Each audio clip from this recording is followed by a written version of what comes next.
Okay, all right. Okay, thank you, Rob. Yeah.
No, you fine.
Talk to your friends, to your neighbors, call your family.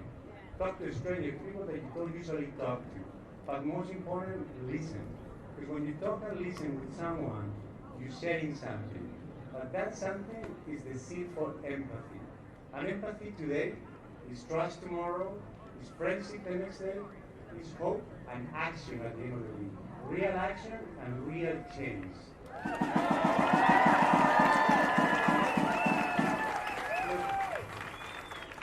I've seen this over and over in the city. People getting together in small ways, making change that lasts forever, making meaningful change. So when you feel lost, just keep it simple. Keep showing up, keep getting together, because we'll find a way through. Not alone, but together. I'm just going to say my last words in Spanish, because I know some people can't speak Spanish, but many more people that speak Spanish are afraid to be here today, for good reasons. And as much as some people don't like to hear Spanish in Texas también se habla español. Así que para vosotros, para vosotras, para todos los que estáis aquí, muchísimas gracias. Esto es lo que cuenta, estar aquí juntos, hablar juntos y conectarnos juntos. Mucha salud a todos, amigos.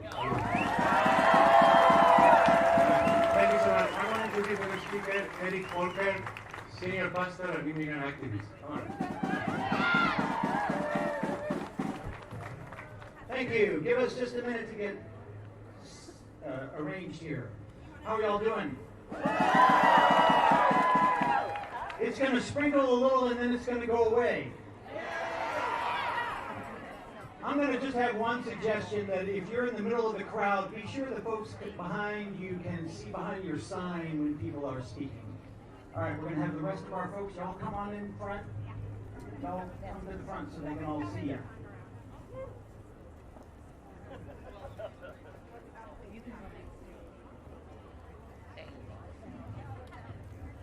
Well, good afternoon. As was said, my name is Eric Holderth. I have the pleasure of being the pastor at Kessler Park United Methodist Church in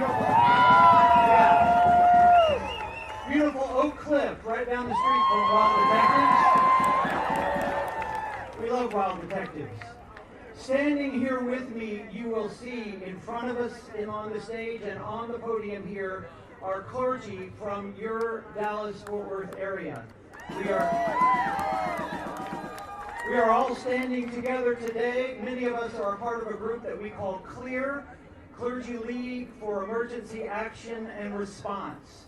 We are Christian, we are Jewish, Muslim, Hindu, and other faiths, all standing with you today.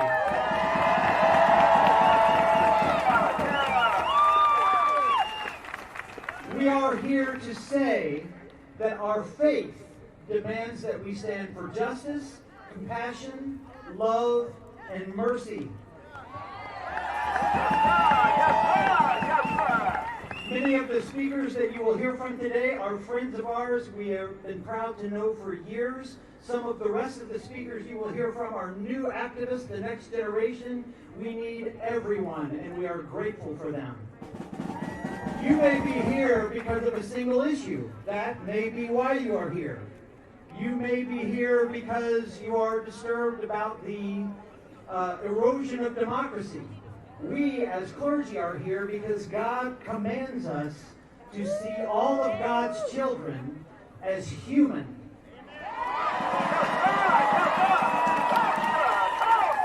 We are here to decry the language that turns some people into vermin or animals or otherizing terms.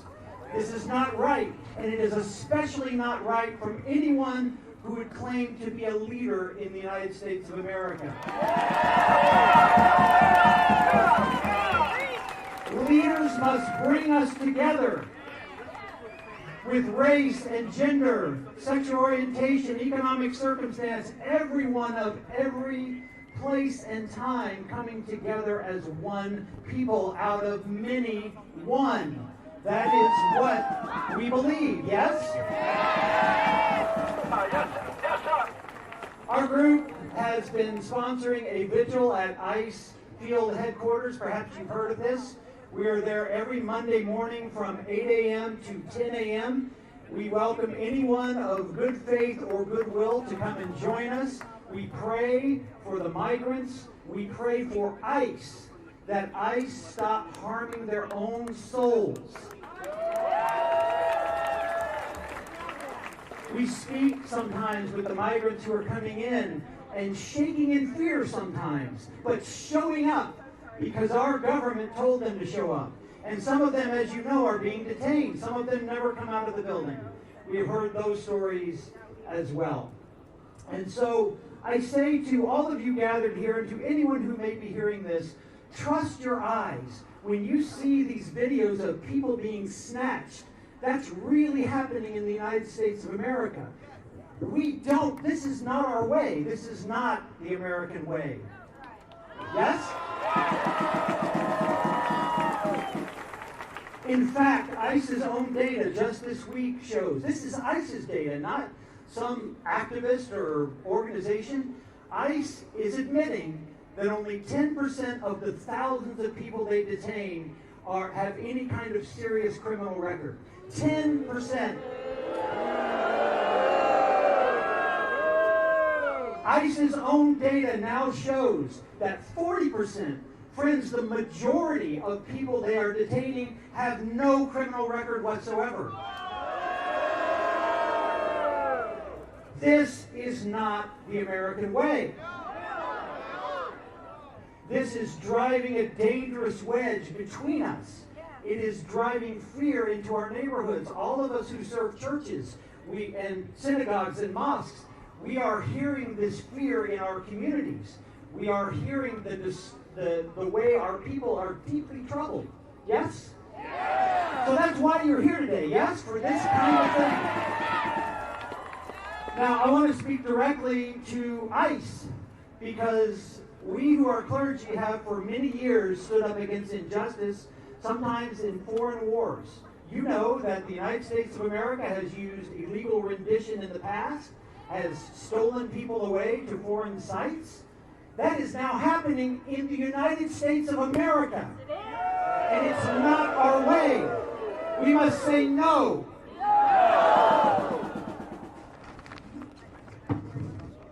I've gotten ahead of my script here. We are here today because our faith of God compels us to be here. Some of you are here as activists for single issues. God bless you. But we are here because of our conviction that humanity demands that we be here, that leadership demands that we bring people together and not divide us. People of faith have been a part of every great social movement in America, and they will be so today. We are here to reject the politics of division, to reject a justice that is only for some or only for the powerful. But make no mistake, we understand this is hard work. What you're being called to do from this day forward is hard work. It is hard in the best of times to bring people of different races and faiths and sexual orientations and languages and cultures together. It's hard. It is hard. But it's doable. We know that it's doable. And frankly, I'm pretty convinced all this is happening now because those who stand against us know we were succeeding. They know that this country was coming together across all of these divisions.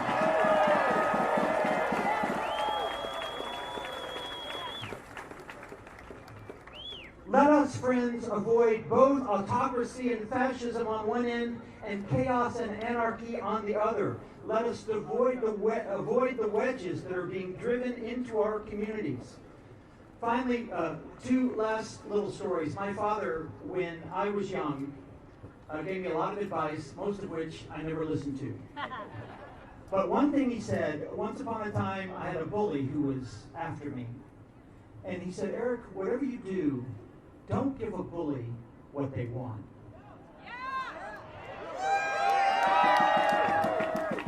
Don't give a bully what they want. If a bully wants you to be afraid, don't be afraid. If a bully wants you to stay home and get under the covers, don't do that. If a bully wants us to be divided, don't do that. Don't give a bully what they want. Our religious faiths teach us that we are to believe in God first and country and nation second, not the other way around. Right. Many Christians today are speaking out in a nationalist way that puts nation first and their faith second. You just need to understand that we know the order of these things. The Jewish faith, the Muslim faith, talks about the dangers of kings. The great prophets spoke of this. Those of us who are Christian proclaim Jesus is Lord and Caesar is not. The government is not our Lord. So friends, I want you to look to your right, I want you to look to your left, and I want you to say to the people next to you, I will show up for you. Say that. I will show up for you. I will be there for you. I will not be afraid. We will come together as one out of many. God bless you all. Thank you.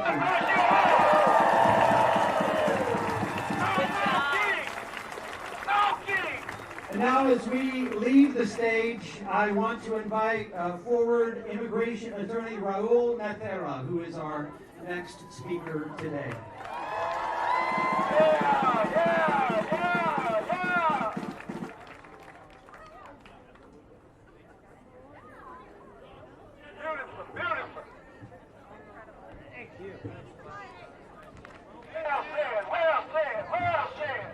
Good afternoon, everyone. How you feeling? Let me hear you. Well, good afternoon. My name is Raul Natera. I'm an immigration attorney here in North Texas, and I'm a proud Mexican immigrant. I'm a proud Texan, and above all, I'm a proud citizen of what I still believe is the greatest country in the world, the United States of America. I'm here today to refute some of the lies that President Trump administration is pushing in front of all of your faces, saying that undocumented people are criminals. As Pastor Eric said, the majority of people in ICE detention, and this is coming straight from their own statistics, the majority of people in ICE detention have no criminal offenses, and the ones that do have a criminal record are there for minor offenses, traffic infractions, or things like being in the wrong place at the wrong time. In January, there was a law passed called Lake and Riley by your Congress representatives. That law eliminates due process for undocumented people. That law now says, exactly, that's the right response. That law says that if you are undocumented and you are accused, just accused of theft, you are ineligible for a bond, and you are going to rot in immigration detention until you get your court date.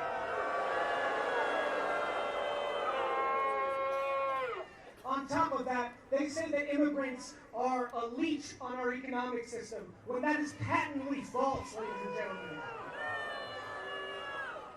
Immigrants end up paying over 30% of their taxes, and the IRS doesn't care if you have a passport or not. What they care is if you're earning money and if you're willing to pay taxes to the government.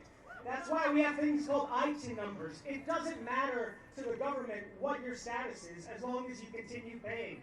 But the tragic thing for a lot of these peoples is the fact that they are not able to request any government benefits. They don't get the earned income tax credit.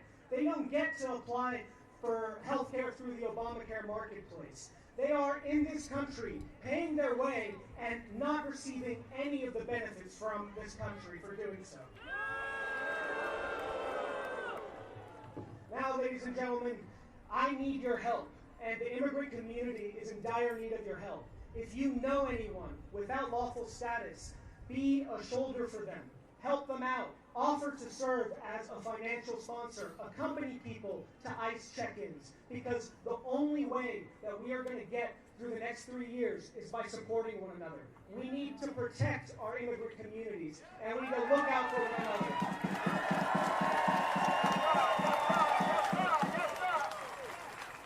Ladies and gentlemen, immigrants come to this country in search of the American dream, and nowadays, we don't know if that's still available to us, but the power is in your hands. please reach out to your representatives in Congress. Ask them to have compassion. Ask for immigration reform. And please do not forget the immigrant community in their time of need. Thank you.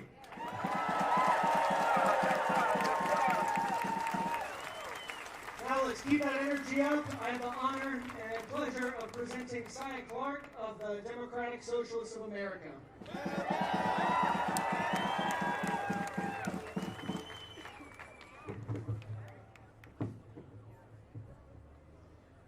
Hi everyone. I'm so honored and humbled to be here with all of you beautiful people today. My name is Saya, and I'm the co-chair of the Democratic Socialists of America North Texas chapter.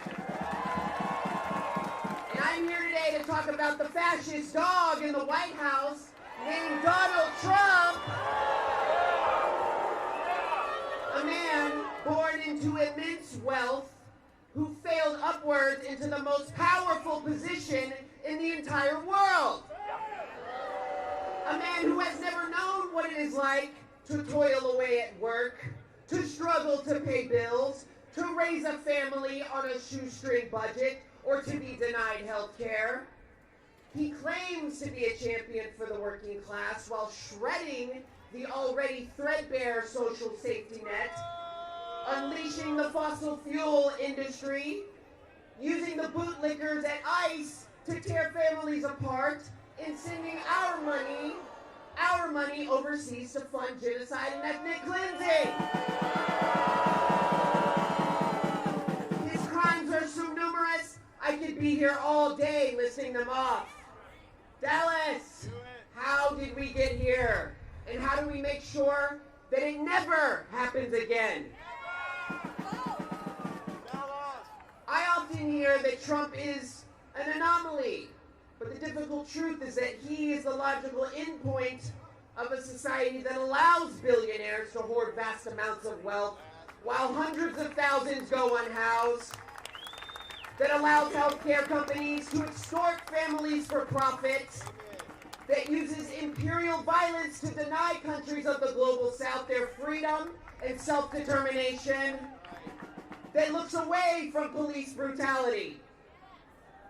Trump, the American id, is using the system that we have built over decades to enact his authoritarian overreach.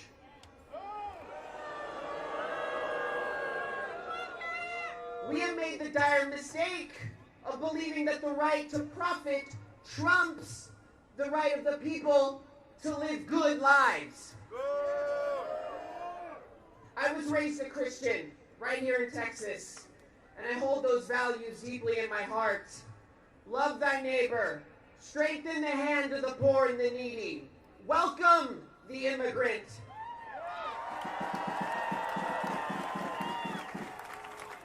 Jesus said, "Truly I tell you, whatever you did not do for one of the least of these, you did not do for me." As a trans person, I know all too well the feeling of being left behind, of being abandoned. When I look at the MAGA movement, I do not see enemies. I see my brothers and my sisters suffering, who feel life getting harder, their futures disappearing, who have turned to Trump out of desperation and fear. I believe that this country can be great, not by handing over the reins of power to a demagogue selling utopia, but by empowering working people. We deserve more. You deserve more. Trump is powerless. All would-be dictators are powerless in the face of working people who know and live in solidarity with each other. So I tell you, do not let today be your only radical act. Let it be your first one. Become class conscious. Understand that without us, this world does not turn. Trump is the loudest fascist president, but complacency will mean he won't be the last. So yes, vote. Vote in every election that you can for the most progressive candidate that has earned your vote. But don't stop there. Join or start a union. Organize your communities. Join an organization like the Democratic Socialists of America that is fighting for economic redistribution. Let the suffering of others anywhere in the world fill you with a righteous fury. The billionaire class that Trump represents are working every single day to make their domination over us a permanent reality. We must be militant and fight back every day to free ourselves and build a world by and for the working class. This country belongs to us. It's time to take it back. Power to the people, solidarity forever, and free Palestine. Thank you so much. Next up is Luis Sepulveda, a guy I got to know really well before I came on today. So give him a round of applause. Former judge and environmental activist.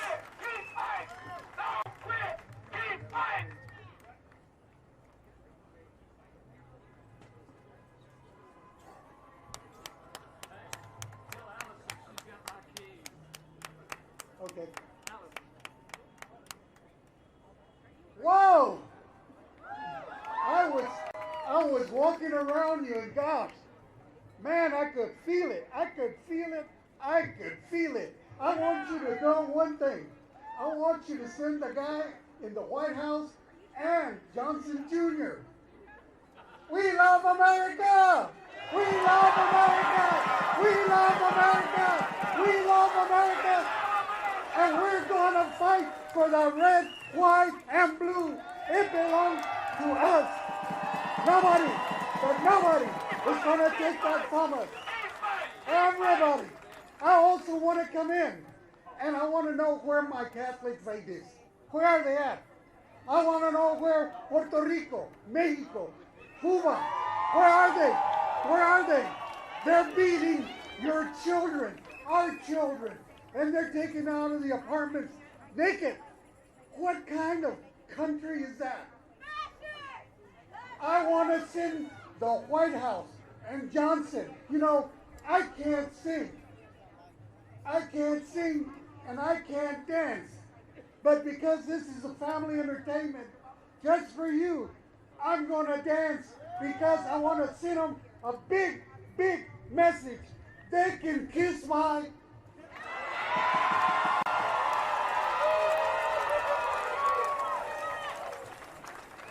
This whole week, I couldn't sleep after they asked me if I would come here.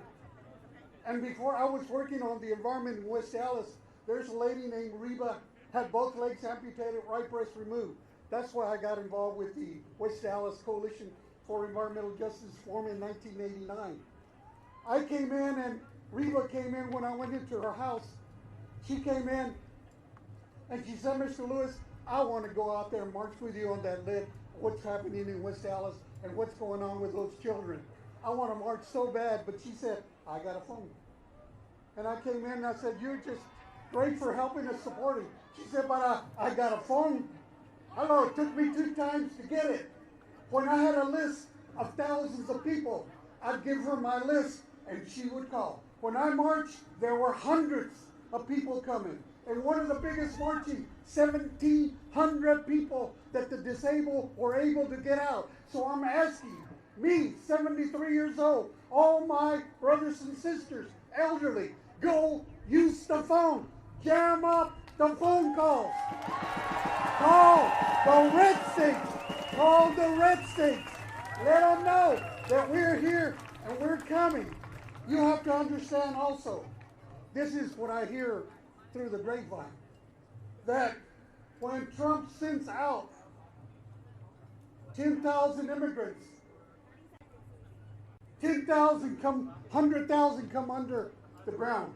And then went to Florida to go get his golf carts so they could get him across. Because while they're watching the blue suits, they're pounding it up in the red states. It's not something that we take for granted. Liberty is the most important thing that we have. And people need to know that you need to go back, get you 10 people when we meet again, and we will. Take 10 people extra with you. Now, when you go into the November elections, you need to take 10 people with you. Get them now. Email, any way you can. I'm going to pass something to our college students and all our youth. You jam them up and let them know how good we are in Facebook and what we do, what we represent, and what we want to get done in our country. You see, this country is made up of beautiful colors, beautiful people. This is who we are, and this is what we do. We love each other, we care each other, and we want each other. I'll leave you with this message. I love America! I love America! I love America! I love America! I love America! I love America! I love America! I love America!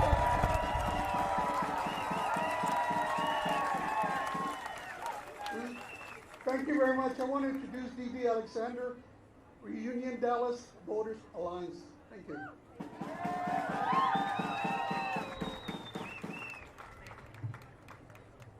Dallas, Texas! What's up? They told me to be loud, so that's what I'm going to do. Today has been dishonestly characterized as rooted in hate for America? Woo! I felt nothing but love today. Nothing but love from our pastors, our parents, our police, our chefs, our captains, our nurses and teachers. Every single patriotic Texan that is assembled here today. In fact, when I look out, I see the absolutely most patriotic thing that an American person can do. It's bringing the rain, y'all. It's bringing the rain, y'all. To peacefully protest, to peacefully assemble, that is the American way. And you know what else is really American? Saying we don't stand for no freaking kings. But here's the thing. Their fear, their lies, their mischaracterization of our nonviolent and joyful, and now wet, event tells me one thing. It's working. It's working. Our critical mass that we need to save this democracy is coming together, y'all. We are not in this alone. We are here to tell this evil administration we do not consent. We do not consent. We do not consent. Okay? We don't consent to their inhumane and harmful regime. We ain't going back. We ain't going back. My page right now. Here's what we also don't consent to. We don't consent to the violation of our constitutional rights to due process, the freedom from illegal search and seizure, our right to free speech. We don't consent to idiotic and illegal trade wars and tariffs. We don't consent to wasting our tax dollars occupying our cities and illegally and inhumanely detaining our residents. You don't have our consent and you don't have our support. But here's what we're going to continue to do. We're going to protest.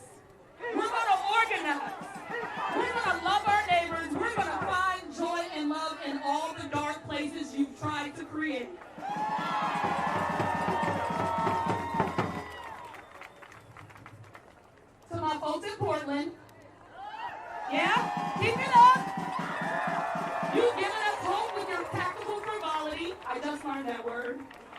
We can destroy these weak men with the hip thrust of a frog. To my friends and family in Chicago, stay strong, stay safe, protect your neighbors. To my elected officials, our rights are worth fighting for. Our health care is worth fighting for. The soul of this country is worth fighting for. If you need proof, just look around. I'm gonna close this out to my Texans in front of me. My baby boys out there too. Your participation is not insignificant. This, I would argue, it is a necessary piece of our democracy and a patriotic duty. So thank you for coming. We know that sustained effort has 100% track record of toppling dictators. I'm gonna go because I'm getting soaked. But my last piece is to you. Junior varsity failures got cut from the team mass agents in our streets. F you. F you. Mike Johnson can't even control his porn utilization. F you. Trump Pete, F you. I'm gonna end with this. The Bible says vengeance is mine. That's what God says. That's true. But justice is ours, and resistance is ours. I'm proud to introduce to you all now, thank you, it's John Floyd, the co-founder of Mothers Against Police Brutality.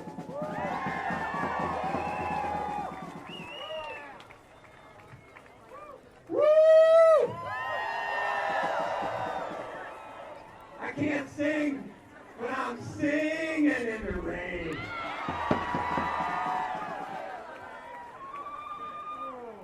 I got 4 ideas for you today. The first one is that no country can deport millions of people by force without becoming a police state. So following up on what Pastor Folkhurster said, I thought we might speak directly to ICE. You ready? ICE out! ICE out! ICE out! ICE out! ICE out! ICE out! ICE out! ICE out! All right, all right.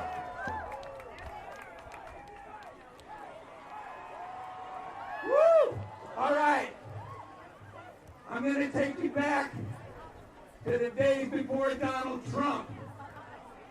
And I want to describe to you the bipartisan American police state that existed then. My friend Colette Flanagan started Mothers Against Police Brutality after her son Clinton Allen was shot to death by a Dallas police officer in 2013. A 25-year-old unarmed black man, father of 2 infant sons, was shot 7 times, once in his arm as if it was raised, 5 times in the chest, and once in the back at close range.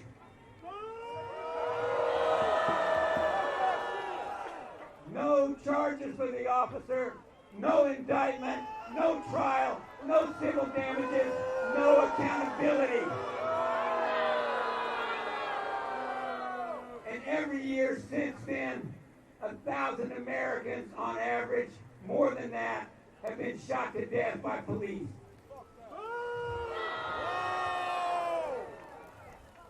Now, police brutality happens everywhere, but it falls hardest on black people. Racial profiling, pretext stops, over-policing, and brutality. Those are the boundaries of a police state that exists right here, within and parallel to our own democracy. Now, today, under Trump's orders, ICE, the National Guard, even Marines are profiling tens of thousands of brown people, men, women, and children with obvious pretext stops.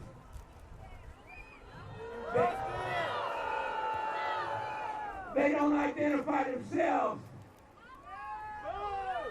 And if you can't identify yourself properly or to satisfy them, you will end up quicker than you know in an ICE detention facility, God knows where, and your own family can't find you.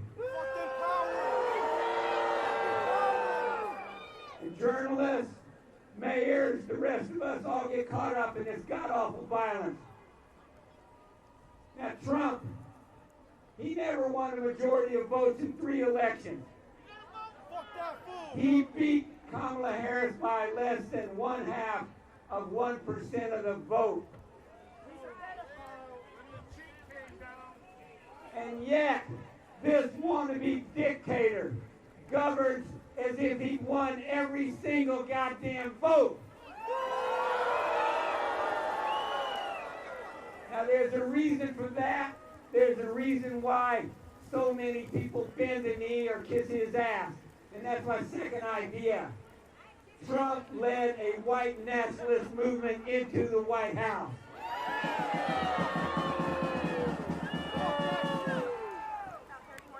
Oh, good grief.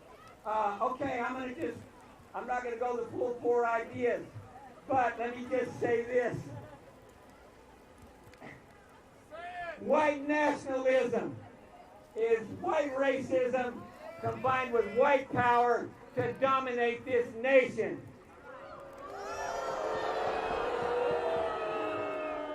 Is Trump a racist? God knows he is. Does Trump dance with the violent white power movement, the white militias, the Proud Boys, the neo-Nazis, and the January 6th protesters carrying the Confederate flag? Yeah, he is. All right, I'm going to close out here with a call and response, okay? So I'm going to give the call, I'm going to say and then you give the response. And the response is, we're going to change America, okay? All right. We stand and lift up the great American tradition of nonviolent resistance. And right, we stand in the footsteps of the abolitionist movement that took down the slave power. And we're going to strike, boycott, and organize in the spirit of the United Farm Workers Union. And we're going to march in the transformational, revolutionary footsteps of Dr. Martin Luther King and the Civil Rights Movement. And thank you, no king. Our next speaker is protecting the reproductive rights of every woman in this state, every family in this state. Her name is Samantha Mitchell. Give it up.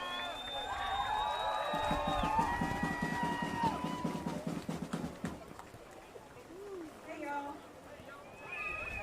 Okay, I don't know if y'all have noticed, but it is raining.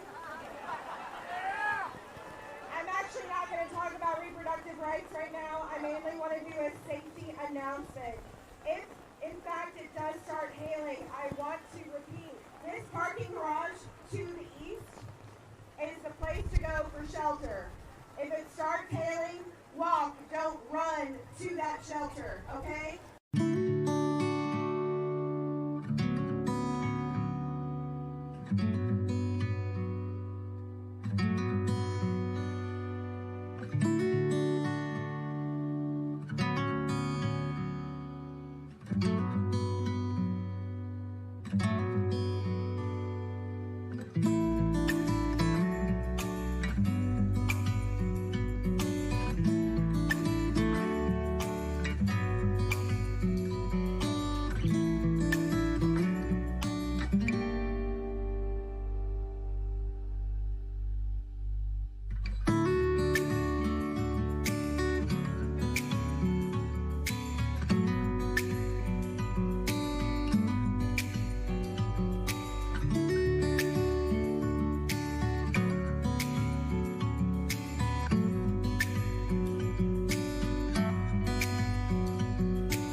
Reform our healthcare system in 2009, we just built upon the shambolic private health insurance industry.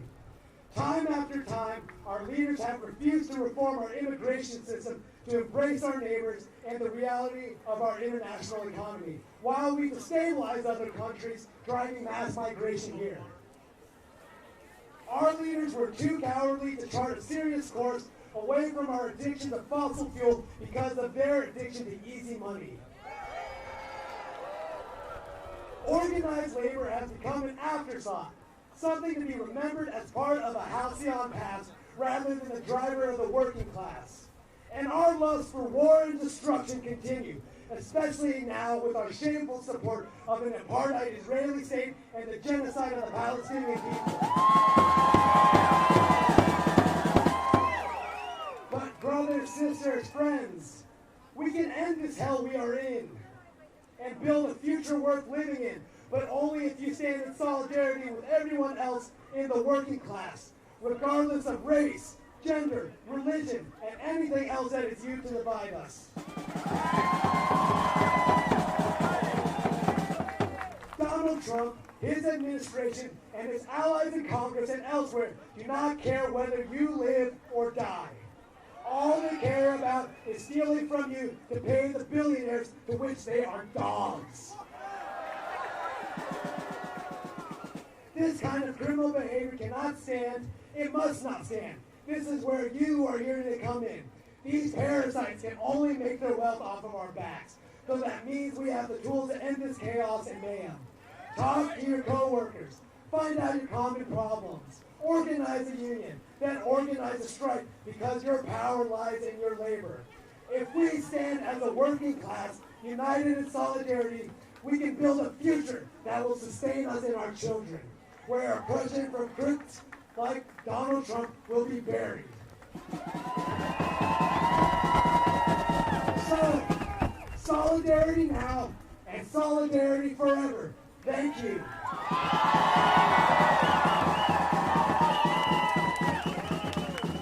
I'd like to introduce my union brother, David Marshall, with the CWA and Common Defense.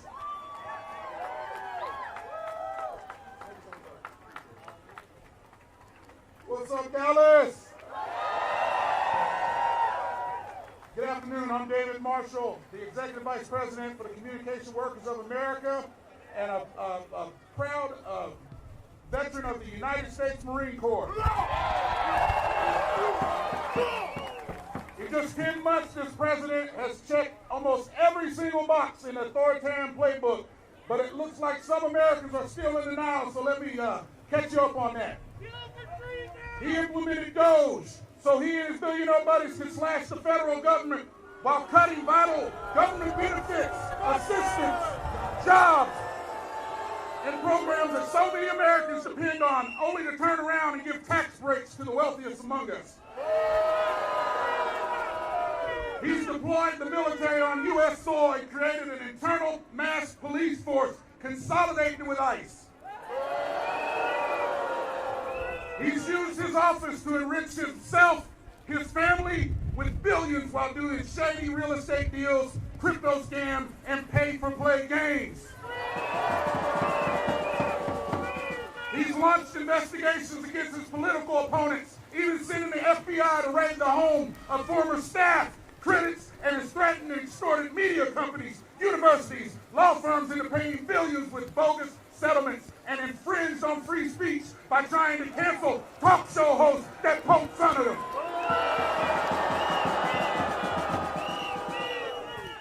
He's installed a unilateral tariff agenda to impose tax cuts on American business and customers that directly is crippling the agriculture industry, farmers, and the workers who work on those farms.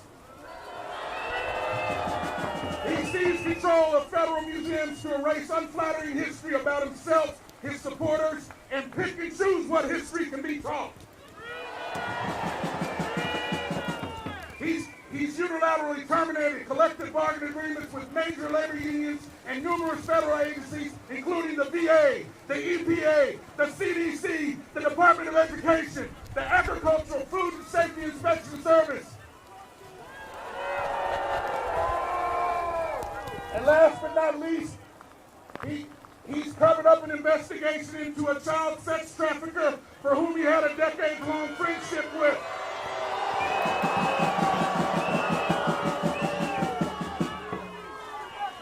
Release the files!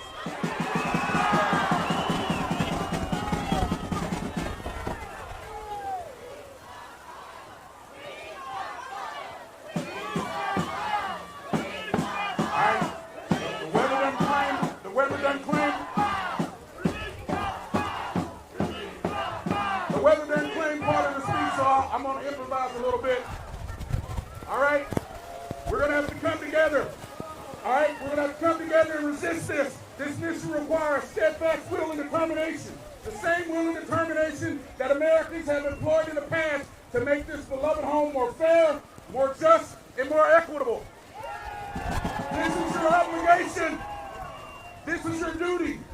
History tells us no matter how ugly and destructive autocrats like this president is, they do not prevail. Ultimately, they destroy themselves. But I don't know about you. I ain't waiting for that. I'm going to fight. Are you going to fight? Are we going to fight?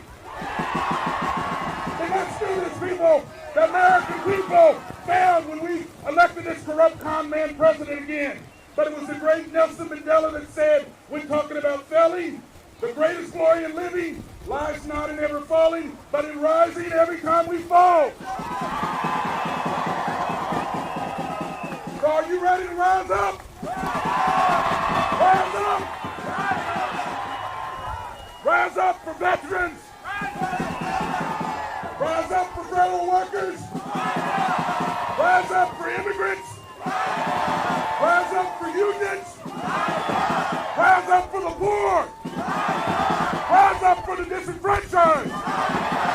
Rise up for the marginalized! Rise up for the LGBTQIA! Rise up for safe and fully funded schools! Rise up for clean air and water! Rise up against injustice! Rise up against this corruption! And will you rise up against this wannabe king?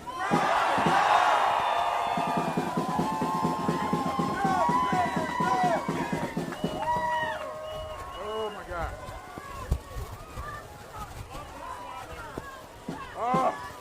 The best part is stuck between the pages, so I'm going to bring up our next speaker, Javier Velasquez.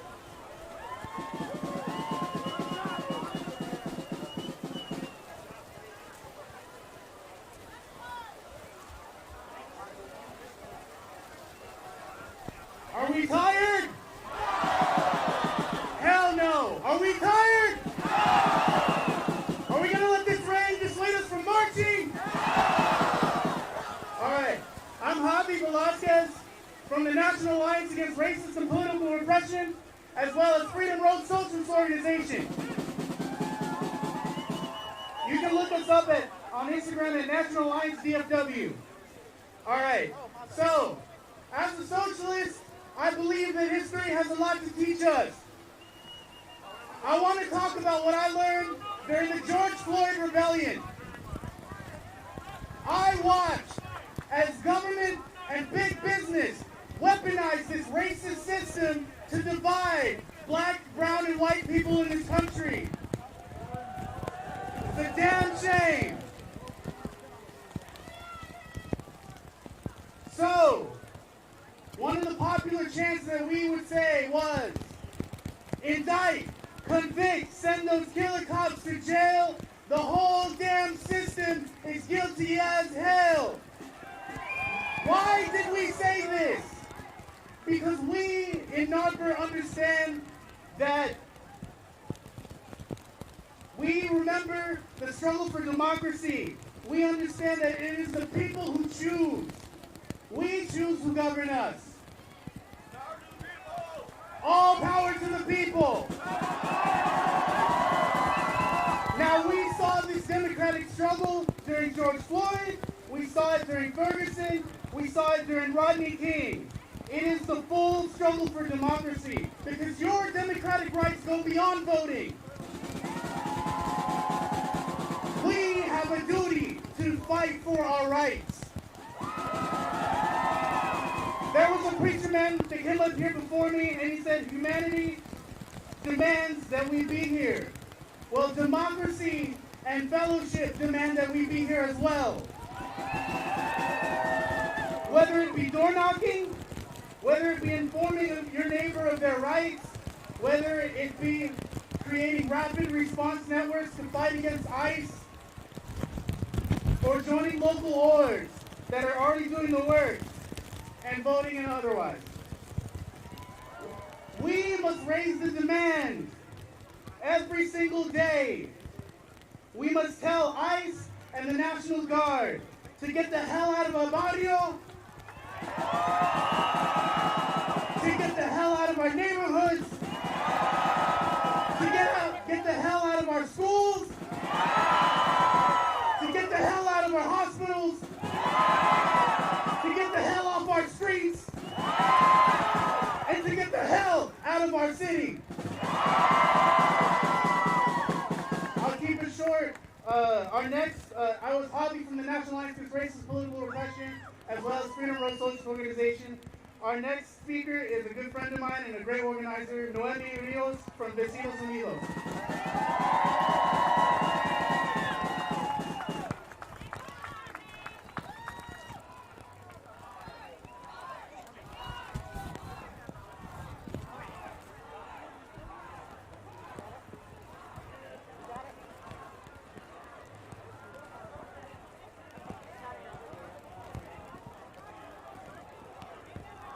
Ain't no kings, ain't no saviors. We protect our own neighbors.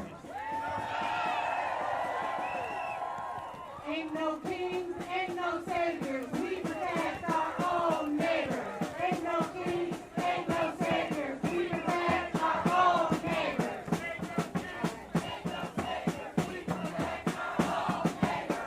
That's right. Thank you guys for being here and for standing in the rain.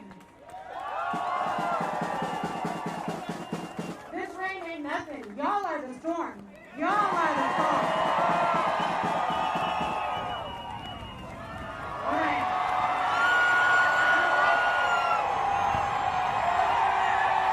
The ancestors are listening. The ancestors are listening. You hear that? Right. All right. As Javi said, my name is Noemi with Vecinos Unidos DFW, and I am a Chicana organizer. Vecinos Unidos DFW means literally Neighbors United in Dallas-Fort Worth. And when I look out at the crowd, that's what I see here today, my neighbors. All right. And I have a message for my vecinos. What are we going to do after this? After the march, after the rally, after the chants, what comes next? Because that is what matters the most. I'm not going to tell you to vote, not because you shouldn't, but because we are past the point of doing the bare minimum, okay? We can no longer come together only for rallies, tragedies, or elections. That's how we got here, okay? We cannot come out only when we are frustrated and sick of being gaslit by our failed officials who refuse to stand here with us. Where is the opposition? It's here. It's you. It's you, it's us, okay? So I'm here to tell you that this isn't just about ICE, but ICE has kept us pretty busy this year, okay? The reality is, in this country, there's an entire system of criminalizing the poor and marginalized. Human imprisonment in this country makes the rich richer, while people like us pay the price. We carry this country on our backs. When you see a big, beautiful tree with green leaves and fruit, you only see what's above ground. You don't see the roots working together, sharing, feeding one another. That's us. We are the roots. And if we are starved, divided, or poisoned, the tree will rot no matter how tall it is. So if we want a strong, healthy, fruitful society, then we have to start by strengthening the roots, nourishing our communities, and working with our neighbors to build solutions. That's where the power has always been, underground, among the roots. So if you leave here with one thing tonight, let it be that there ain't no kings, there ain't no saviors. We protect our own neighbors, and that's not just a chant. It is a way of life and a promise. And that's where the change will begin. Let us not wait until the next election to come together. Look for ways to volunteer in your community tomorrow. Thank you.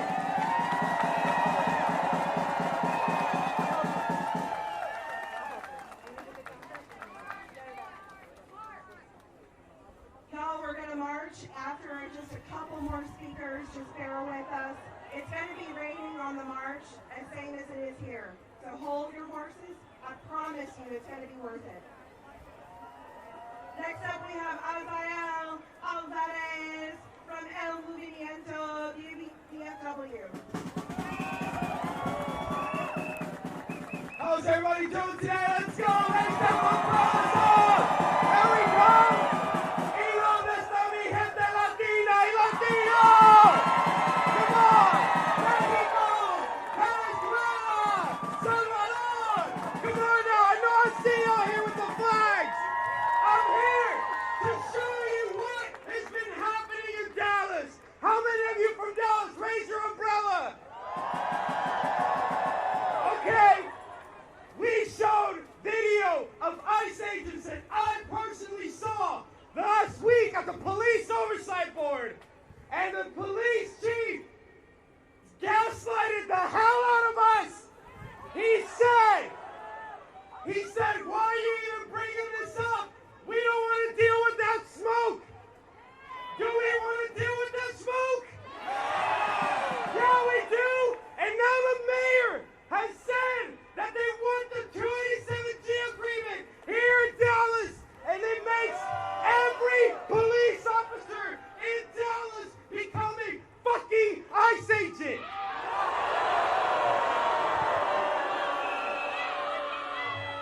How many of you are willing to go speak at city council and fight back? Come on! They need more hands up! We gotta fight back!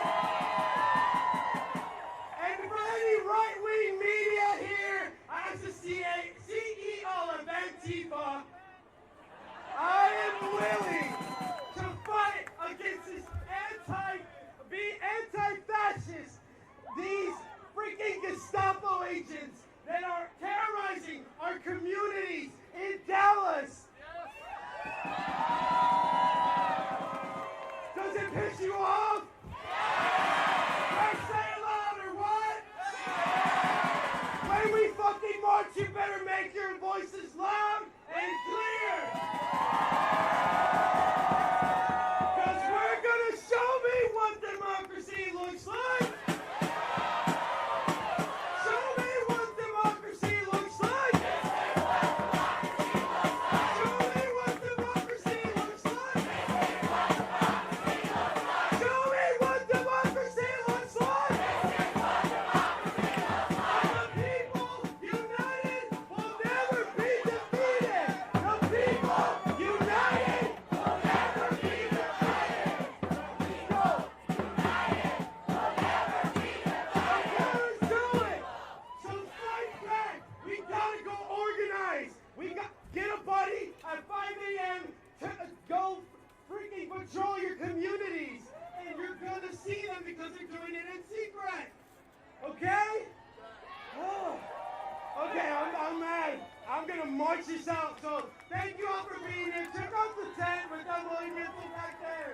and we'll fight back against this regime.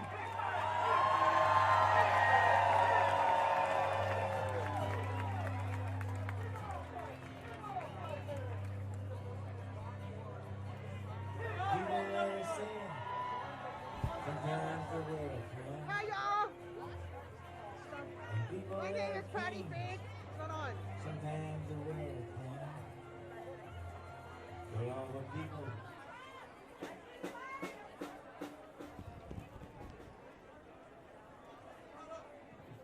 Testing. Okay, here we go.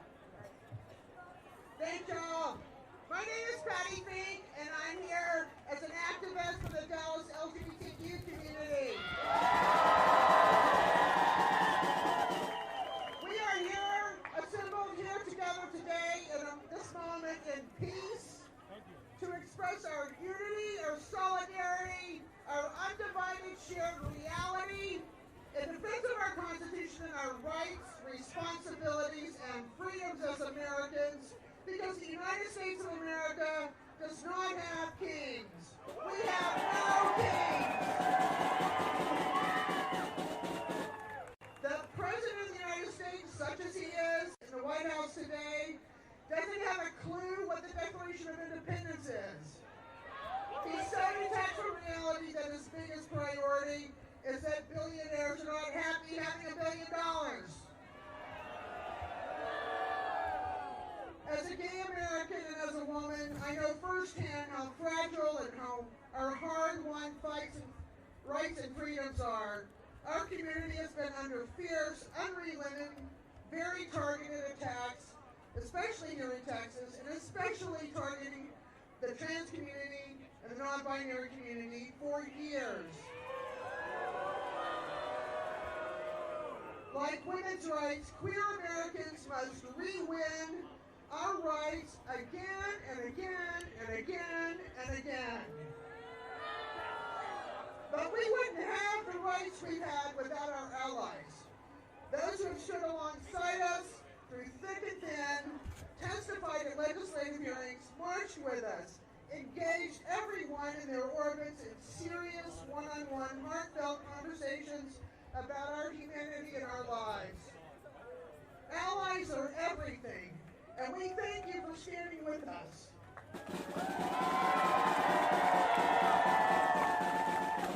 Indeed, we often say of allies, if the stones aimed at me never hit you, then you're not standing close enough.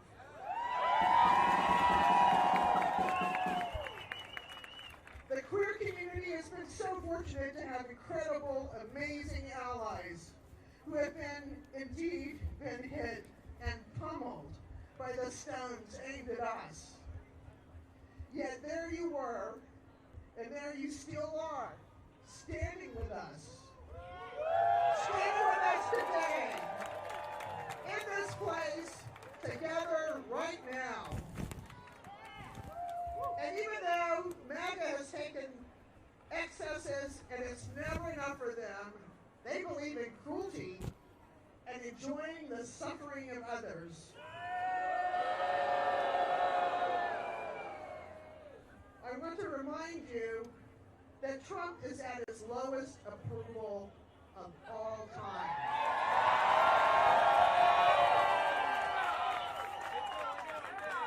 Yesterday, the Associated Press, that's the AP wire that's respected around the world, that he kicked out of the White House Oval Office from the press corps because they wouldn't say Gulf of America. Their polling yesterday proved he was at his all-time lowest approval rating and his highest disapproval rating of both terms. People in this country have never disapproved of him more and have never approved of him less. He's a thin-skinned, vulgar, amoral weakling who desperately craves to be a king. Not today, Trump. Not tomorrow. And not the day after that.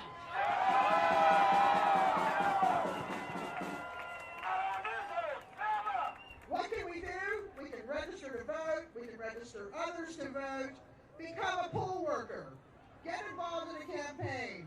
Talk seriously with your friends and your family, especially those who did not vote last year. Take action on your responsibilities to the U.S. Constitution. Trump has failed his oath to preserve, protect, and defend the Constitution to the best of his ability. This was his best? Let's show him our best. So in one unified voice, that is our strength. That is our superpower. We may be othered, but others united will never be divided. Our solidarity is how we win back our Constitution from those who defecate on it every day. Our unity is our tool as Americans who love our Constitution. So I challenge each of you today, in this place together, if the stones aimed at you never hit me, then I'm not standing close enough to you. I will stand with you. Will you stand with me? Will you stand as close as you can with the person next to you that you don't even know? Let's stand together, closely and as tall as we can, together in unity of purpose and spirit, and defeat a tyrant.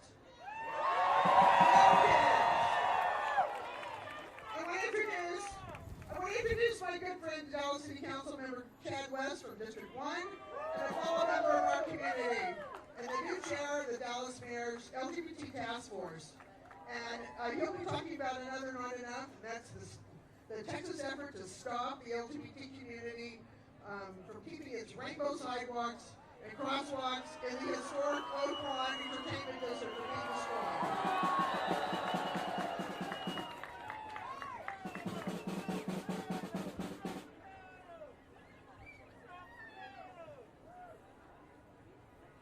What's up, Dallas? My name is Chad West. I am the only LGBT member of the Dallas City Council, and I'm proud to be out and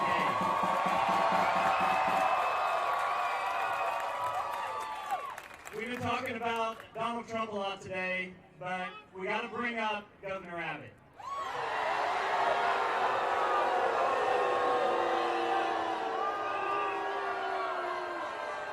So recently, Governor Abbott and the Texas TxDOT has given us 30 days to remove our rainbow crosswalks.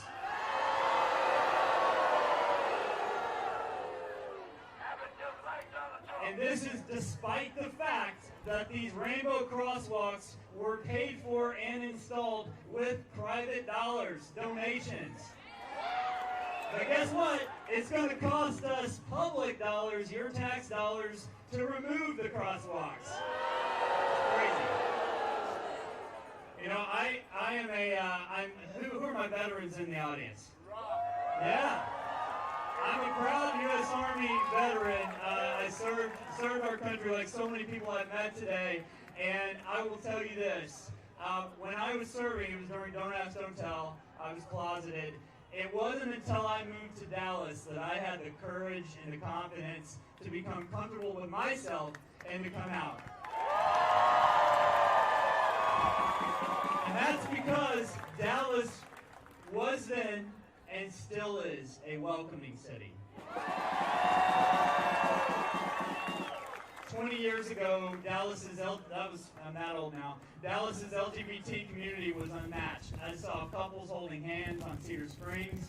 I saw businesses and sports leagues putting out pride symbols. We didn't have the crosswalks back then, but Dallas was the kind of welcoming city that gave me, a small town country kid, the confidence that I could come out and be who I really was.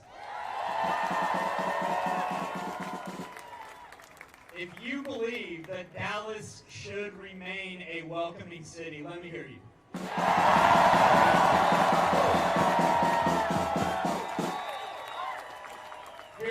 Here's the action you can do to help us keep these rainbow crosswalks. There are 3 things. Contact your city council member. If I'm your city council member, you're good. You don't have to call me. But the other 13 plus the mayor, call them. Call your state legislator. They need to hear from you as well. And there is another rally today at 5 o'clock at Cedar Springs, at the crossroads of Cedar Springs and Oak Lawn, to fight to save these crosswalks. Please join us today. Thank you. And I think we're almost ready to march. I've got somebody coming up after me. Kat Vargas from Howdy Politics. Come on up. Where's she at? Howdy, I'm Kat, and I talk politics for everyday Texans. You might know me from social media as Howdy Politics, and we are here in the midst of a government shutdown that John Cornyn and Ted Cruz want you to believe is because of Democrats, but they control the House, they control the Senate, and they control the White House, so they own this shutdown.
Because let me tell you, the #1 export for Iowa is soybeans. China, because of the tariffs, they're not buying any soybeans from the U.S. right now. But we can afford to give $20 billion to Argentina.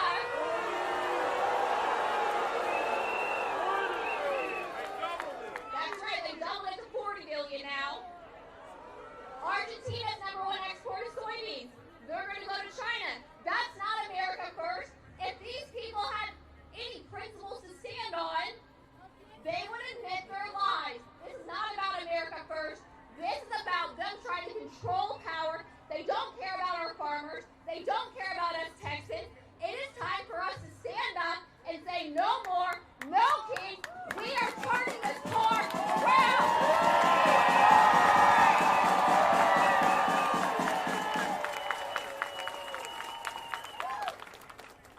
One last thing before I pass on this mic. Dear old Cancun crews, also wanted to say that we're all here, we're paid by George Soros. Does anyone know where we pick up our checks? I've got news for you, Ted Cruz. We all hate you for free.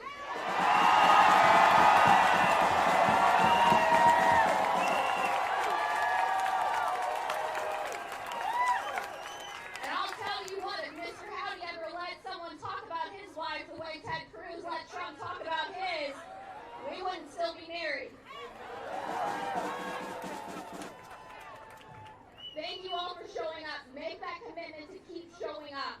When I started Howdy Politics, I didn't have a background in politics. I didn't have a background in social media. But I made a commitment to show up and keep showing up. Now Howdy reaches 11 million Texans every single month.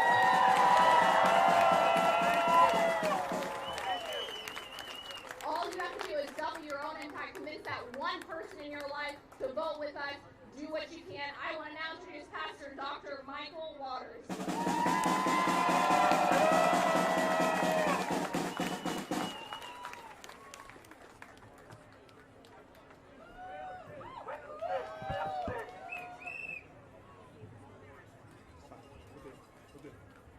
I'm making a difference. You're making a difference.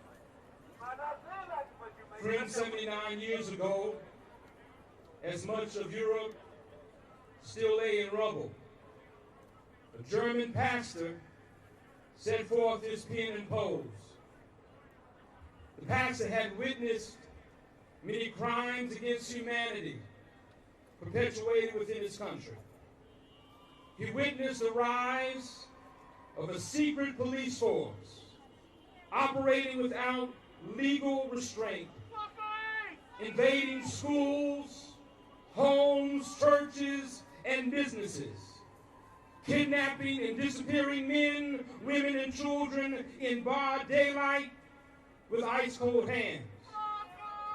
These secret police force facilitated the mass deportation of his neighbors to detention centers both inside and outside of Germany, where they suffered unimaginable harm and death. The pastor had witnessed the unholy marriage of white supremacist ideology and the church, with pastors embracing German Christian nationalism as though it were the gospel, dissolving the separation between church and state, aiding and abetting power instead of speaking truth to power. This pastor even witnessed yellow stars and pink triangles and other colored shapes sewn upon the clothes of religious and sexual minorities, and anyone else deemed an enemy of the state, dehumanizing them and denying them their human rights. And this pastor, when reflecting upon all of these atrocities, as well as his initial apathetic response, he poetically penned these words. First, they came for the communists.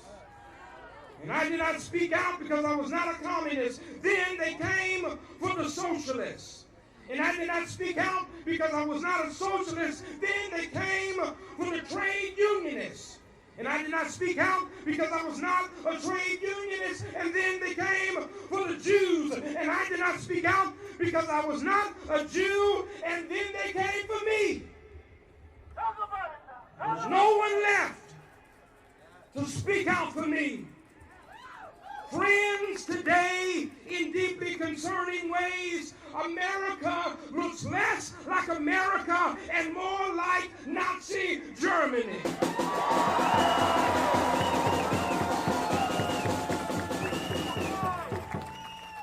From the west side of Chicago to West Dallas, our neighbors are being hunted down like fugitive slaves, detained and stolen away from their families in broad daylight without due process of the law.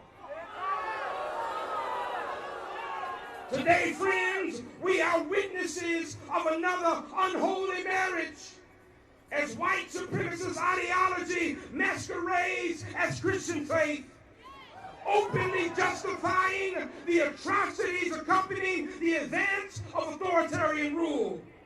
There is, friends, an all-out assault on our civil and human rights as democracy gives way to tyranny. All of this harm is being choreographed by a president who fancies himself a dictator or a would-be king over a nation that declared over 2 centuries ago that we have no king.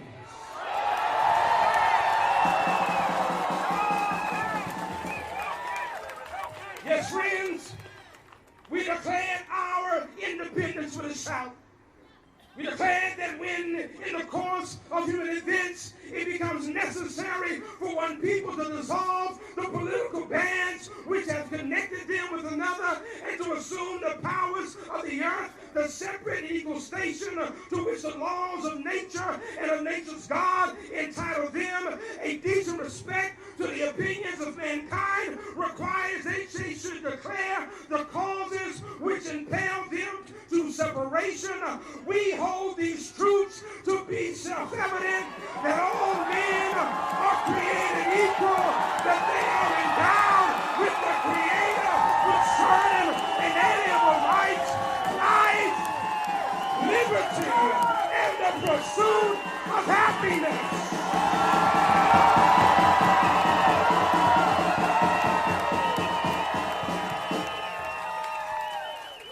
And it is with this same revolutionary spirit that we've gathered together today, standing in solidarity with millions all across America and declaring with one voice, not on my watch!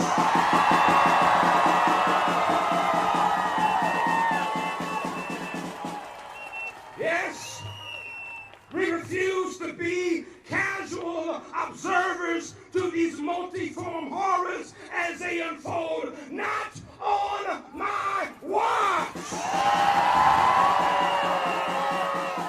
We refuse to remain silent as our rights are being stripped away. We will not be apathetic or disengaged, not on my watch!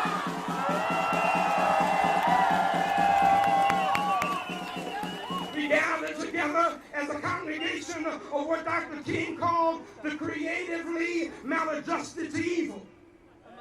And we will refuse to allow hate to be mobilized. Not on my watch.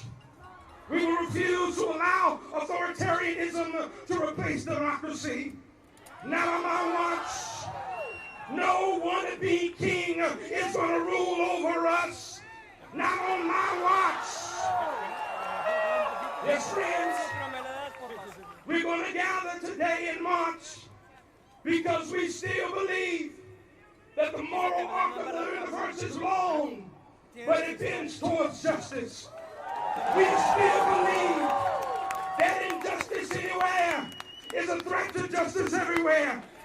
We still believe that truth crushed to the earth shall rise again. We still believe that weeping may endure for a night, but joy comes in the morning. We stand together as an embodied resistance, and we lift our voices to declare freedom today, freedom tomorrow, freedom forever.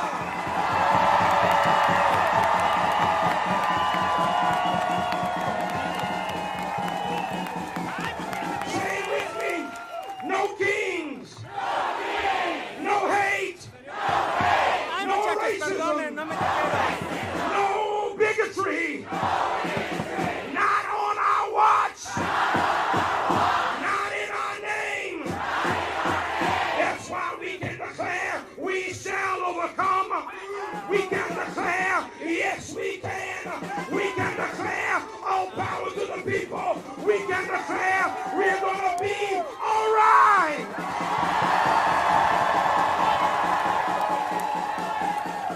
So friends, let's keep marching together. Let's keep resisting together. Let's keep standing together. If we gotta get arrested, let's get arrested together. Let's keep working together until that great day when justice flows like waters and righteousness like a mighty stream, and we shall all be free, not on my watch.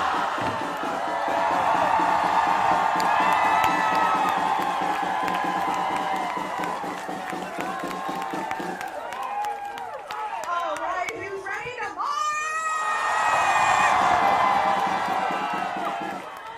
Are you ready to say no king? All right, I want everyone to listen up. We are going to start the march right now. That march starts at this corner of Pacific and St. Paul. You're going to go south on St. Paul. Stop yelling, Jesus. Okay, you're going to go south on St. Paul, and you're going to go right on Elm. The march is a little over a mile. You're going to start here, you're going to end here. If you end up somewhere that is not here, you are in the wrong spot.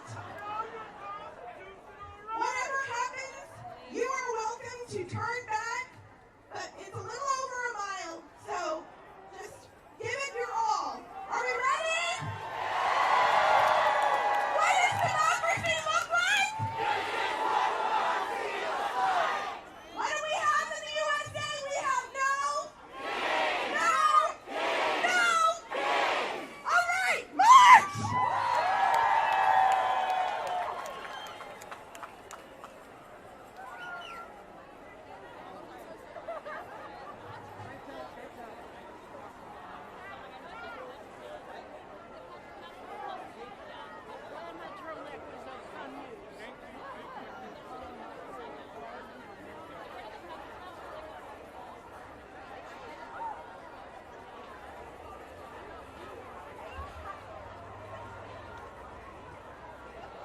I don't know who they are. They're asking about those teams.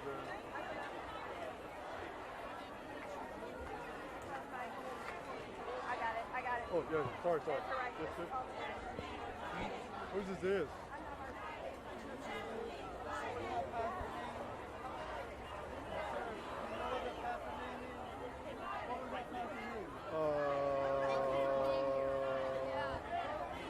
We need to spread the word. I can't recall. I'm sorry. I saw it online. I saw it on Instagram for the No Kings thing. This is what democracy looks like. Tell me what democracy looks like. This is what democracy looks like. Tell me what democracy looks like. This is what democracy looks like. The people united will never be divided. The people united will never be divided. The people united will never be divided. The people united will never be divided.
Go back a little bit so you can film.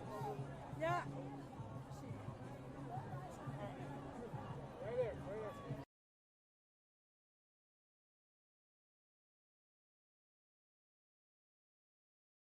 She's in the hospital, but this asshole took all the things from us. We are not gonna give in. I hope the Democrats do not give in. I am so proud of this shutdown, and I want to make sure we can do better in this country. We don't want king. We won't let him to be king. Thank you.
After a month swearing in our friend Adelita Huerjava from Arizona, who was duly elected. But I'm here not just about the bad developments, but about the good news. And the good news is all around you, because the ultimate check and balance on any dictator's power is we the people.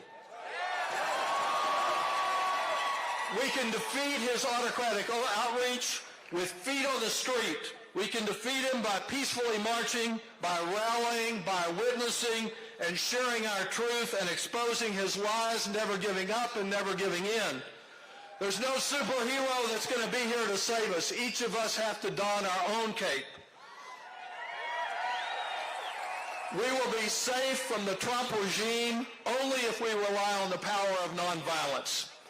Whether it's a masquerading Proud Boy provocateur, a Russian-inspired troublemaker, or an anarchist who prefers violence to elections, whatever their motivation, Trump is counting on them to disrupt and to justify more suppression and misuse of our military. We're saying no to all forms of violence and vandalism. To establish a lasting check on Trump, each of us must do our part in an election year that's only a year away. And Trump is already at work, as you know, with his gerrymandering and his manipulation. We have to respond to that. Now is the time for each person to personally engage, to register neighbors, to organize block by block, and turn out our neighbors, teaming up with those 50 local groups we're about to hear from down at the lake, and doing all we can, because the ultimate check on tyranny is found at the ballot box, and we need to use it. So spread the truth, combat the lies. You can do that because there may be some friends of yours that don't trust cable, but they trust you, get out the message, whether it's news, political cartoons, telling them about these scheduled protests and teach-ins, and help us keep hope alive, because there is a lot of hope. Your courage breeds courage in others. Let's continue to hold a mirror to his lies. Tell Trump, you are failing. We will not kneel. We will not be bullied or cowed or intimidated. We reject your hate. We are the people, and we can't right the ship of state that is America, and we can't shape a more perfect union, because to remain the land of the free, we must remain the home of the brave, each of us. Together, we will resist, we will persist, and we shall overcome. Thank you.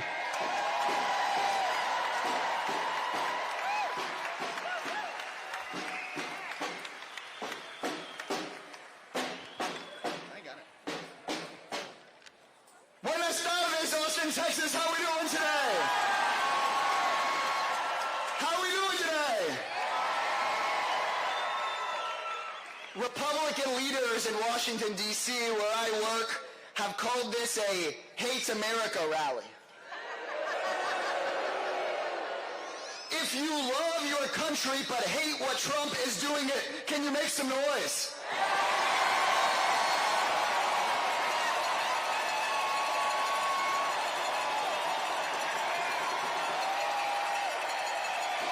That's pretty good. That's pretty good, Austin, Texas.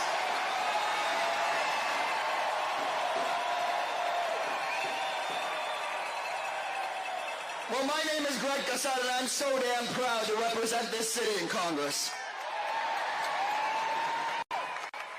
And today we have a clear message for Donald Trump.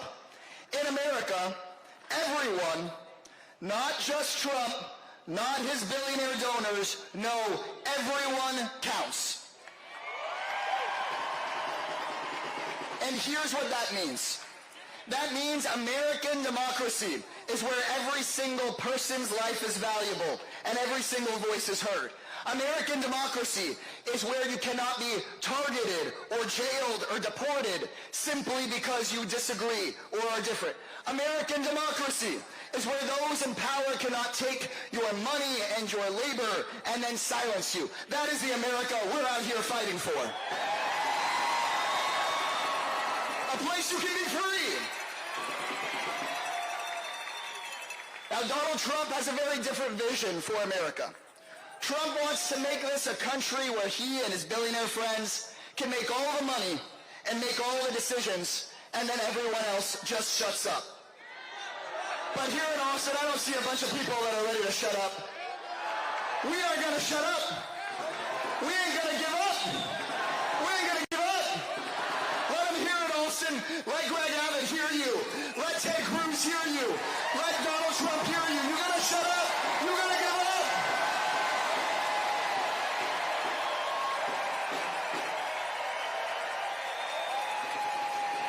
Right now in the United States Congress, there is a fight going on that gets to the very heart of this. Trump pushed forward a budget to kick 15 million Americans off of their health care, double health care costs for 20 million more, close hospitals, raise health care costs for everybody else. And Trump expected Democrats to just shut up and vote for his budget and his cuts. But we didn't shut up and take it. We came together and said, hell no, we want a free and fair society, an open government, and health care for all, not tax breaks for billionaires. Now, 35 million Americans being sent into a health care crisis with Trump's budget can sound like an abstract number. So let's make those numbers real. Look around you. Someone you're looking at right now could lose their ability to go see a doctor when they're sick. Also, Elon Musk can buy another yacht. Is that right? Seriously, look just at the 5 or 6 people around you. If Trump's budget goes through, someone you're looking at, standing right around you, could have to put food back onto the grocery store shelf from their cart because they'll have to pay $10,000 more for their health care premiums next year. Also, Jeff Bezos can take another trip to space. Is that right? And let me be specific about who is doing this. John Cornyn, Ted Cruz are shutting down the government right now so that person next to you gets $10,000 taken from them and given to one of their billionaire donors. I think it's time to vote them out. What do y'all say?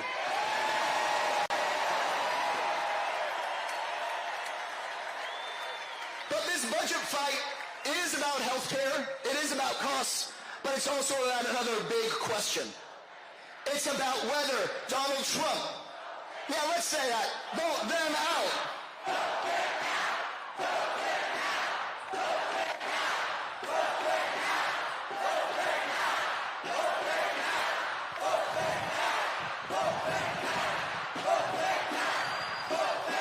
We gotta vote them out.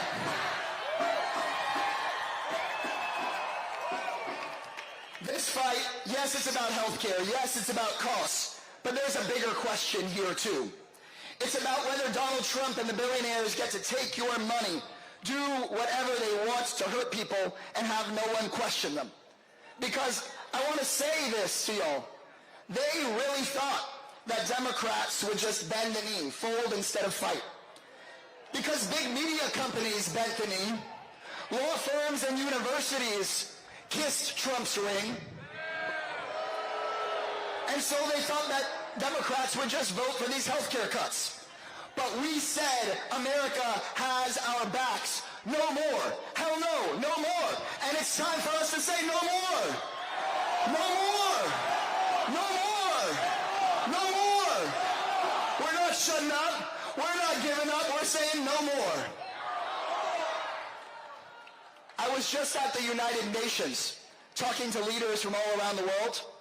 Some of those leaders said, what the hell is going on in America? But there were leaders from Latin America who said, no, we know exactly what's going on. Because they have been in countries where authoritarianism took a much stronger hold than it even has on us today. And they told me with a clear message, in situations like this, people want to look for a shortcut. They want to take the elevator to where we're trying to go. But they said very clearly, you got to take the stairs. There is no shortcut. Step by step by step, one rally after another, knocking on one door after another. This election and the next one and the next one, changing minds and dissenting and fighting back. And it's on us to start that fight today. Look up your local Democratic Party chapter. Knock on doors. Talk to your neighbors who voted for Trump or who chose not to vote. Look up the House Democrats who need to win their elections to win these midterms. Get locally involved in the Prop Q campaign to save our ambulances, to save our shelters from Trump's cuts. And you don't have to ask for permission from anybody in power to be able to lead right now. I saw our friends over here in the chicken suits and the salamander suits making fun of these weirdos and wackos in the White House. If you're a teacher and the university wants to stop teaching real history, let's go teach it on the sidewalk. If your workplace isn't unionized, tomorrow can be the day it's unionized. If you're a person with a heart, go to a courthouse and accompany some of these immigrant families being torn apart with no due process. If you work with your hands, build a sign of dissent in your yard. That's how we beat back the kings and make sure this is a country of the people.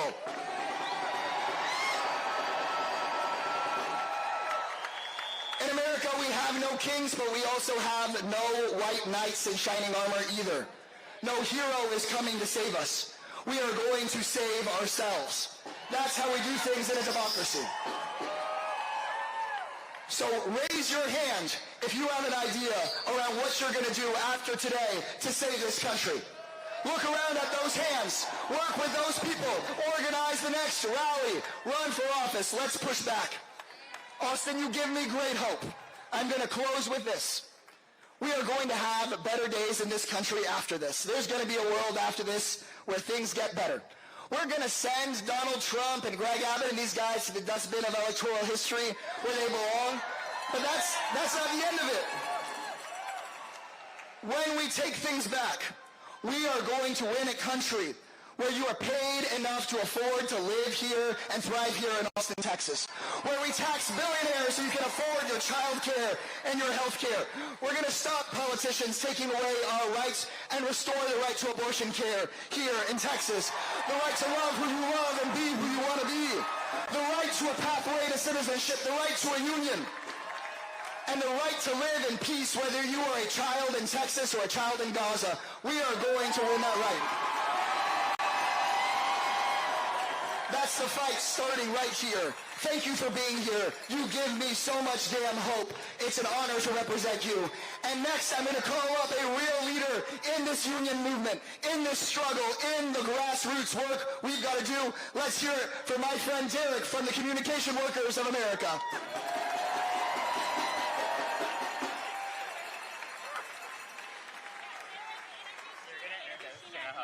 Okay, great.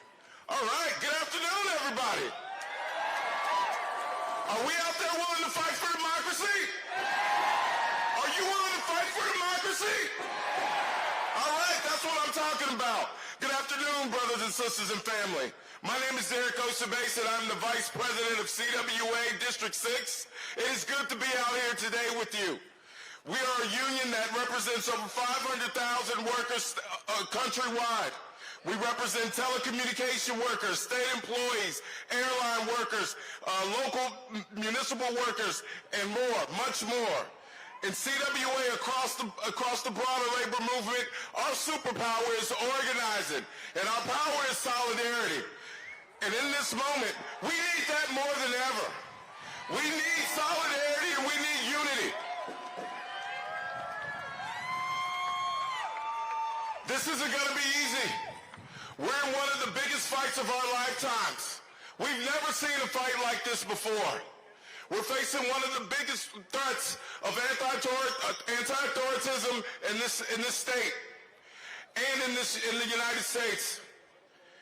Most of the rights that we cherish and the rights that we have, they're all under attack. And the thing about the unprecedented challenges, it calls for unprecedented commitment. We need each and every one of you to rise up to fight this fight. We understand that, you know what, the right has their fights against us. Look at what they're doing. They are using terror tactics to subdue their own citizens. We have a governor who is using the National Guard to scare its citizens. But are we afraid? Are we afraid? We have something we say in the union. When we lose our fear, we win. When we lose our fear, we win. And quite frankly, they lose their power. And they're going to lose their power because we have hope on our side. We've seen these things before. From the movements of social movements that we've had over the decades, we've seen fights. We fought for human rights. We fought for suffrage rights. We have fought to ensure that African Americans in this country have the right to vote. We have seen fights like this before, ladies and gentlemen. Our unity, again, is going to be our saving grace. I hope that each and every one of you are preparing for this fight, and what I want to tell you is that we have to do the work. We have to be ready to sacrifice. Democracy doesn't come easy, and in order to keep it moving, we have to be able to fight for it. So what I'm asking you today is not just show up at a rally, but what I'm asking is you're going to need to put something on the line. Are you willing to make sure in November that you vote and that you get your family to vote? Are you willing to volunteer your time to fight for your democracy? And real quick, our fight against democracy means we're going to have to use not only different tactics, we're going to have to use, one, our money and our labor. We're going to have to use both of these things because we have corporations out there that are bowing the knee to Trump. And we got to make them pay. And I want to tell you real quick about one of these corporations. Y'all may know about them, T-Mobile. Right now, T-Mobile has made a deal with Elon Musk. They are one of the most anti-union providers. And what we are saying is that we are not going to let billionaires benefit when they suck up to this president. And so what I want y'all to do, are y'all ready? Are you ready? Just like when they tried to kick Jimmy Kimmel off the air and people canceled their Disney subscription, I want you to cancel your damn T-Mobile subscription. Let it be known that if you support this president and if you bow down to authoritarian forces, we're going to make you pay with our pocketbooks and our labor. I want you, if you can't start a union, if you need help, call CWA. If you need help on anything, we're going to be there with you. This labor movement is in it with you.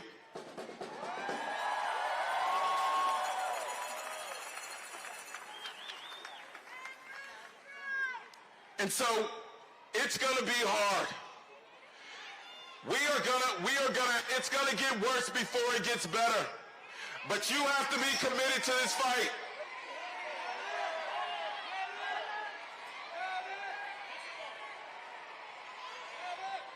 We hear your call for the medic over there, where we have people headed over there right now. Okay. Thank you. Sorry. We got it? So again, we're not going to be fearful. We're going to be powerful. We're actually going to take back this country through our works, not through terror. Moving forward, we're not going to be afraid. We're going to be united. We're going to be ready to fight. CWA is going to be there with you. The labor movement's going to be there with you. Let's retake our power in this country. Let's take it back for the people. Let's make sure that what we do in the next 12 months, we're actually going to bring this government back to the people.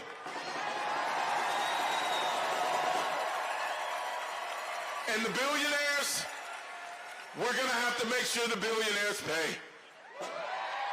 We are going to need a country that works for us all. And that means we need less billionaires. We need more workers. We need more unions. We need to make sure this country lives up to the promise of taking care of its citizens. And so are you with me? Are you with me? I'm with you. God bless y'all. Let's have a great march. I want to introduce Gina Hinojosa, our state representative here in Austin. We are gonna take back Texas. They say we can't. We're gonna take it back. And we're gonna do it with people like Gina Hinojosa, who understands that fighting for Texans and making sure Texan families can make it in this state is really what it's about. And so, Gina, sister, we are looking forward to you running against this governor, and you're gonna kick his ass.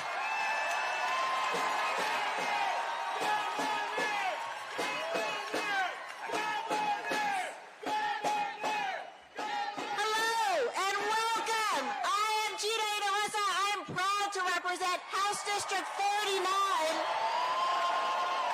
in the Texas House. Derek, I am a proud CWA member. Thank you for leading the struggle, and thank you all for being here. They tried to intimidate you. They tried to scare you, but we will have no kings and we will have no fear.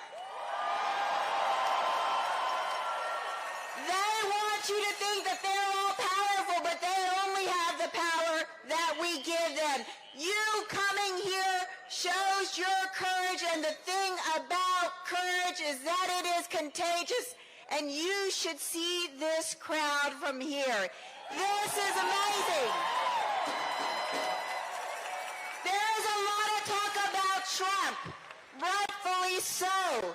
But you should know a lot of his tactics started right here in Texas.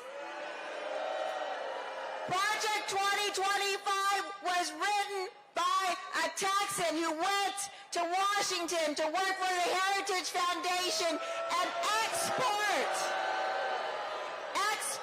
the worst of what they do and stand for to the federal level. We have been resisting in Texas for longer than anyone. We are scrappy. We are strong. We are determined, and we will win. And let me tell you about Texas. So the reason they do this, the reason they try to intimidate you, the reason our mini fascist, mini dictator, mini king, whose name I shall not say, tries to intimidate you, he tries to be a mini Trump. The reason why he punches down on those with the least power is he tries to distract with one hand from the corruption while he takes your money and gives it to his billionaire friends with the other. Don't take my word for it. Public Citizen, an independent watchdog group, just revealed a report that demonstrated Mini Trump is taking your taxpayer dollars and has given almost $1 billion of your taxpayer dollars in no-bid contracts to his donors. They try to distract you from the fact that despite Texans working harder, longer hours than anywhere else in the country, that is a fact. Look it up.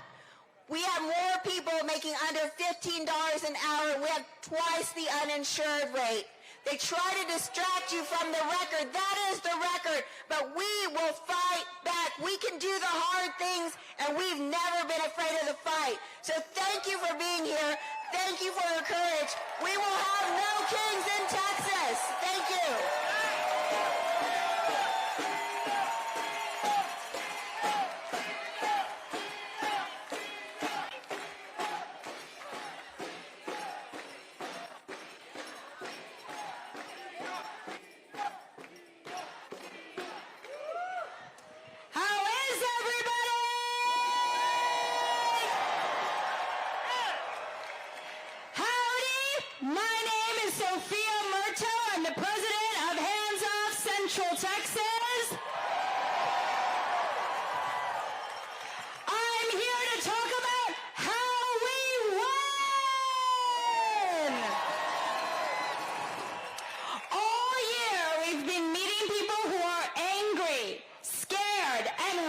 To protect our democracy.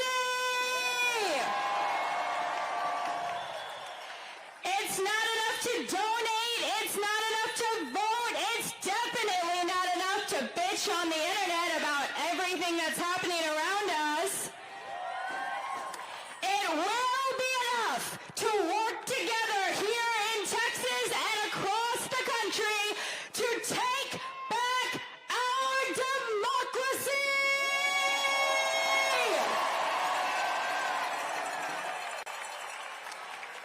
And we're not just going to take it back, we're going to build something much better. Nationally, winning means organizing. Yes, we got to vote in every election. There's an election starting on Monday for 17 potential changes to our state constitution and Prop Q in Austin. But really, elections are milestones. Milestones that measure power. And right now, we are being out-organized by the alt-right. Today is a national day of protest. Right now, across our country and the world, millions of people are taking to the streets. We're out today protesting the regime and the terror ourselves, our neighbors, and our communities are experiencing every day. Nationally, winning means means flipping seats next year at the midterms, taking back the House, kicking the regime out of office in 2028. We make this happen by doing the work here in Texas. Become a precinct chair, volunteer for a candidate, and get your neighbors and your family to the polls. In Austin, Texas, winning means turning this rally into something bigger than just today. After our speeches, we're marching to auditorium shores for you to meet unions, nonprofits, and organizations doing the hard, relentless work of organizing every day in our communities. For each of us, winning means deciding right now that our voices matter and that we have power. We start by telling our stories because our motivations are connected. My story has worth, your story has worth, and together, when we show up, we can change our community.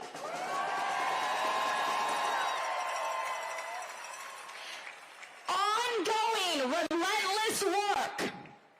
Every day, every week, every month of the year, this is how we build a beautiful future America. I believe that we will win. Do you believe that we will win? Repeat after me. We will win. We will win. And we've got a couple more people up here to talk about how we win. We're going to win by talking to people we know and talking to people we don't know. And next up is a local organizer, Shelby Evans. Let's give her a round of applause.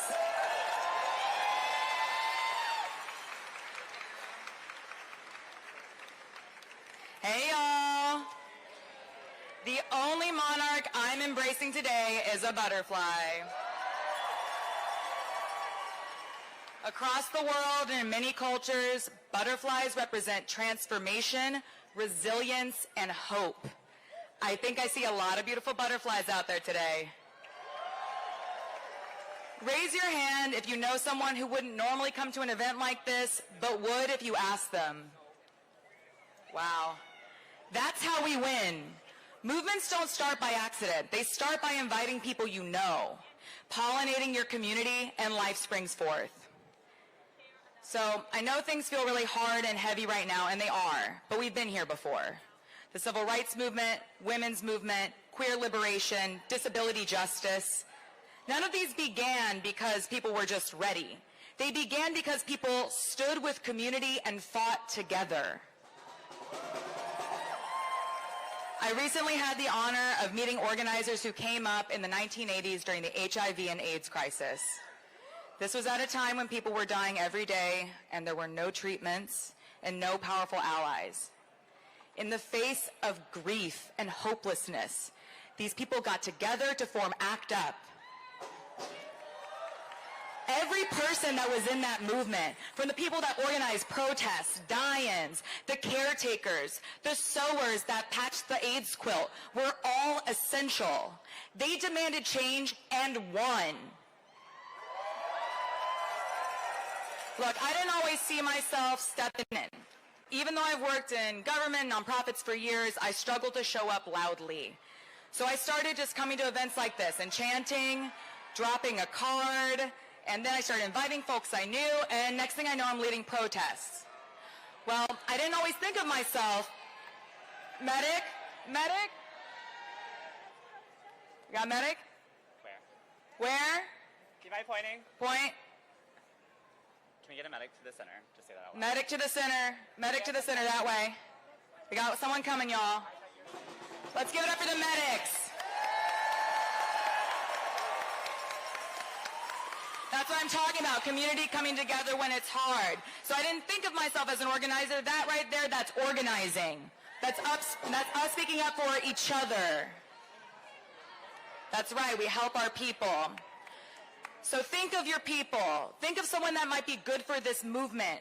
Maybe you know someone who's a savvy fundraiser, a powerful speaker, a good photographer, or maybe they have a loud voice and they can lead a chant. Austin, do you know someone?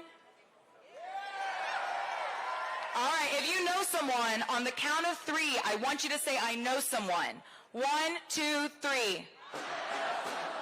All right, well, that's who we need. Here's how to invite them in. 1, talk about today. Your story is your spark. 2, post about today. You can share how thousands of people showed up with you in Texas to defend democracy. You could share a photo, maybe with consent, of your favorite protest sign or outfit, and be sure to tag your friends. 3rd, say yes when we follow up. We will be sending out actions over social media. If you signed up today and registered, you will receive a text and an email. Open it, sign up, bring your people. If all of us get just one person to join, this movement doubles overnight. So get out there and pollinate.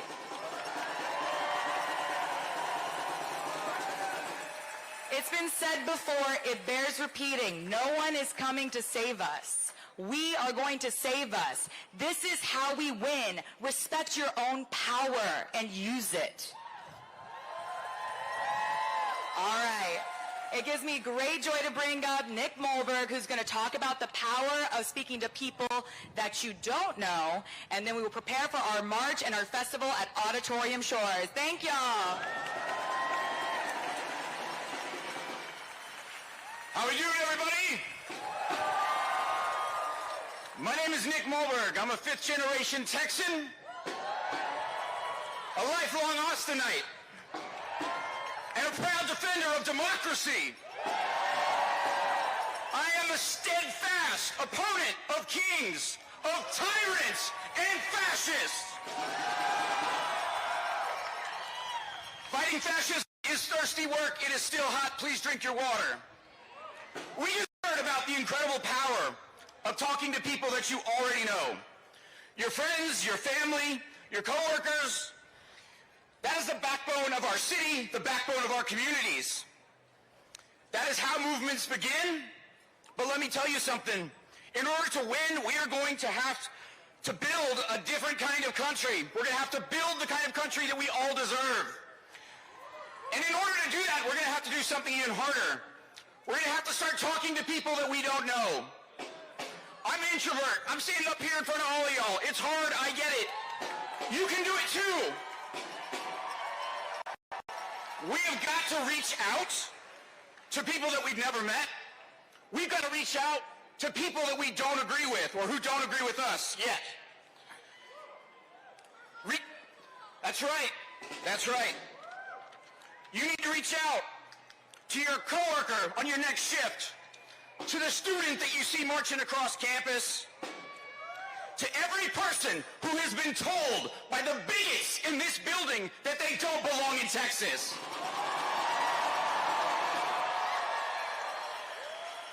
They belong here. When we build a movement like that, we cannot be divided. That is what organizing is about.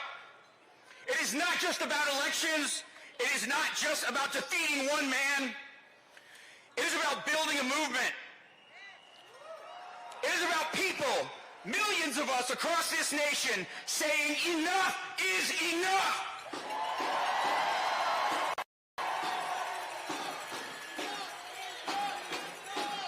Enough is enough.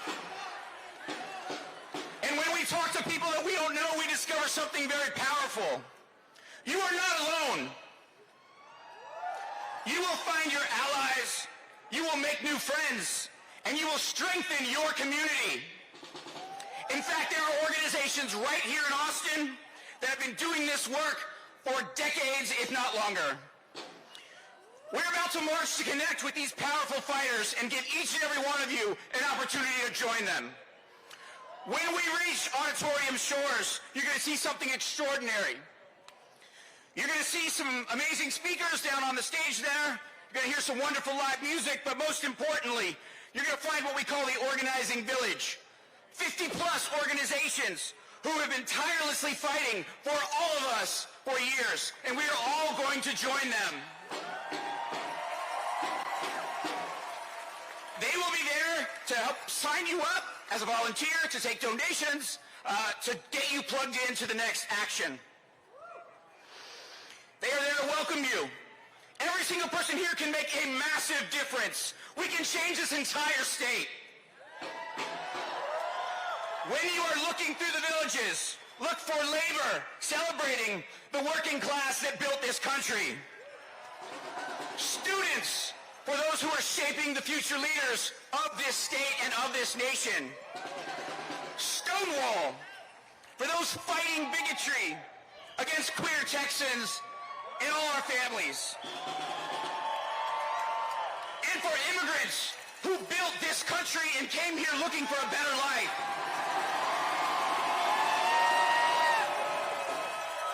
We're going to be meeting with and speaking to civil rights organizers who have fought for every single right we enjoy today, the very rights they are trying to take from you. They're all there. They're all ready to meet you. They're ready to welcome you to the fight. So when you get there, I want you to do one thing. Find your village. Walk up. Introduce yourself. Sign up. Show up. That is the moment you turn this march into a movement. Because this is not about one rally. This is not about one day. This is what each and every one of us will do after today. That is what this is about. It is about who you will meet, who you will organize with, and who you will fight for. Now here's what to remember as we're marching down Congress. First, we'll be marching straight down Congress Avenue, led by our frontline banners, our drums, and our music. Volunteers will be right alongside you. Please follow their lead. There will be water stations throughout the route. Please, again, stay hydrated. And when we march, keep the energy up. When I say no kings, you say people power. No kings! People power! No kings! People power! Damn right. When I say whose streets, you say our streets. Whose streets? Our streets. Whose streets? Our streets. Damn right. Remember, we move together, shoulder to shoulder. We march as one movement, not scattered individuals. And when we arrive at Auditorium Shores, find your village, make a friend out of a stranger, and get ready to organize the fight for our democracy. We are ready to fight. We are ready to build. We are ready to win. Almost ready to go. I'm going to pass you back to Sophie, and Mirto is going to get us kicked off. Thank you so much. I love you. I love hearing a man fight for democracy.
Protesting what they call abuses of power by the Trump administration.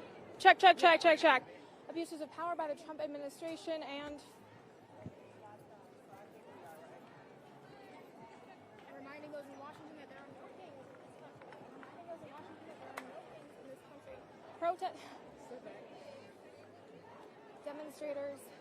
Demonstrators are taking to the streets in Austin, protesting what they're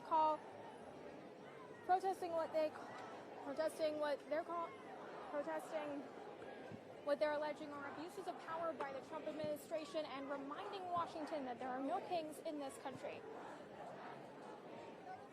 3, 2, 1. 3, 2, 1. Demonstrators are taking to the streets here in Austin. 3, 2, 1. Demonstrators are taking to the streets here in Austin, protesting alleged 3, 2, 1. Demonstrators are taking to the streets here in Austin, protesting alleged abuses of power by the Trump administration and reminding Washington that there are no kings in this country. I'm going to do it one more time.